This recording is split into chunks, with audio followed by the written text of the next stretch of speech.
500 square meter building of red brick is the Imperial Armory, built in the mid-1800s to store the Empire's cannon, firearms, and ammunition. The structure itself has been lauded for its unique architectural design. The ample number of gates and doors on the first and second stories made it possible to remove an enormous supply of weaponry within 24 hours.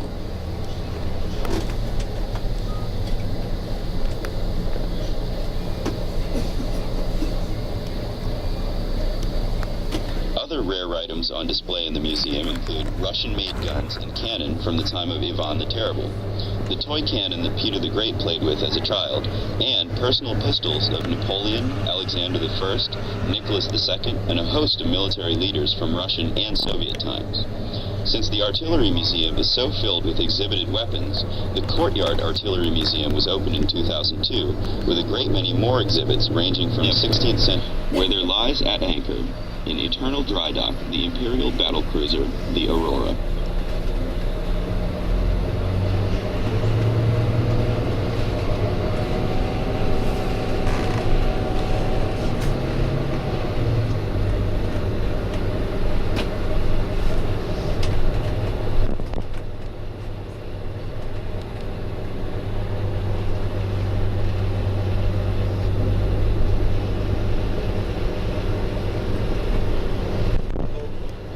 Stop. The Aurora is more than just a monument to the advances made in Russian shipbuilding of the late 1890s. It's also a fascinatingly historical vessel, one that straddled both the Imperial Navy and the Soviet Red Navy periods. Construction of the Aurora began in St. Petersburg's new Admiralty shipyards in 1897.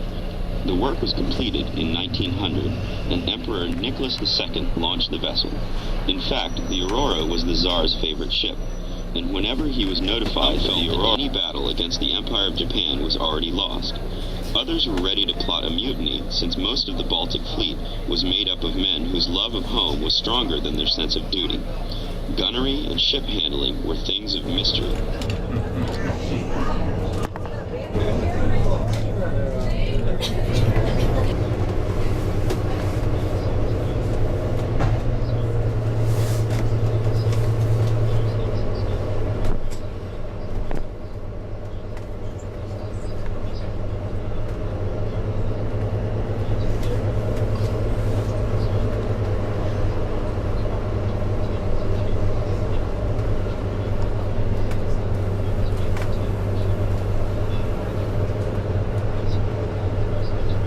Structure in the 1840s. The present covering that protects the little imperial cabin from the weather is the third structure erected to protect the house from the elements. Officially called the Little House of Peter the Great, the cabin has been a museum for many years. The house was erected on orders of Grand Duke Nicholas, grandson of Emperor Nicholas I. A man of military tradition, Grand Duke Nicholas led a regiment in the Russo-Turkish War of 1877 to 1878.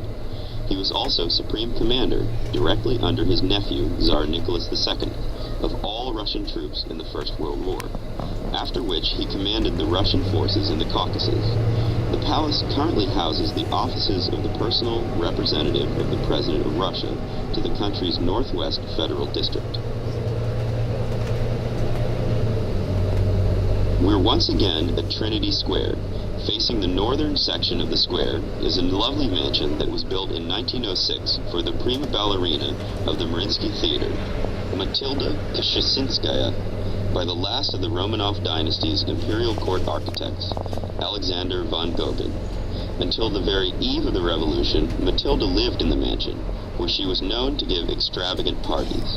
When Matilda had been but 18, her dancing mesmerized 22-year-old Nicholas Romanov, the Tsarevich. They were introduced in 1889 and apparently Key Prospect. Oh yes, and there were lots of spruce, which was Peter's favorite tree. It's actually amazing how much we know about Peter the Great. Even though he was born in the 1600s, and that's awfully a long time ago, he kept ample records and memoirs, most of which he wrote in Dutch, and none of which were ever disposed of, because after his sudden demise, his reputation became almost hallowed.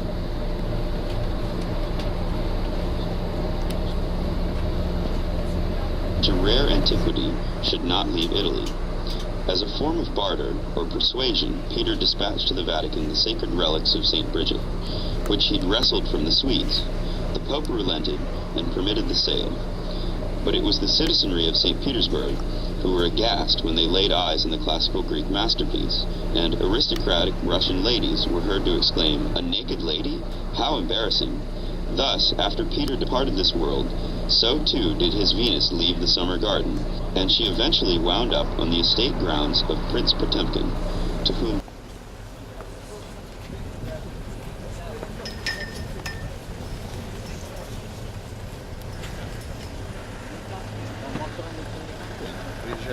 The opposite side.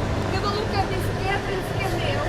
Now it has another name. It was named after Russian writer. If you have your map, you can easily find this place. And at the end of our tour from the central square, we are going back. We'll go around it. It's raining in St. Petersburg.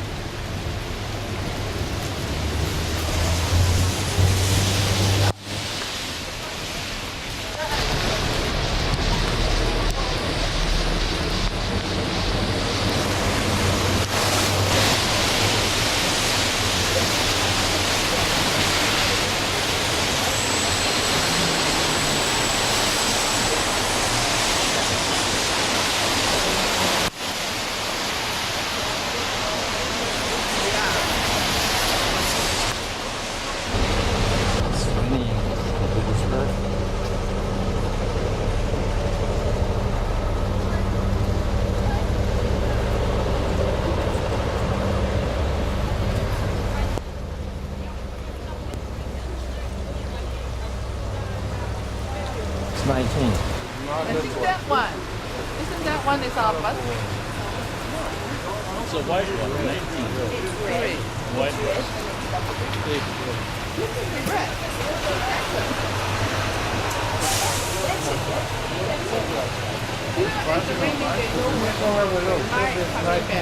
Yeah. You go.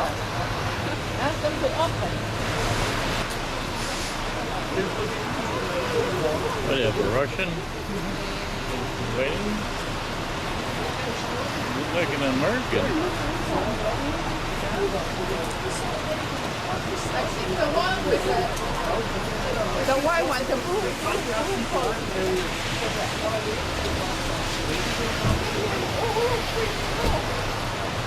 It's still raining. And it was made for the memorial services. Only for the memorial services, but now it's a museum. There are no services there. Well, it's very warm, but it's not so wet inside.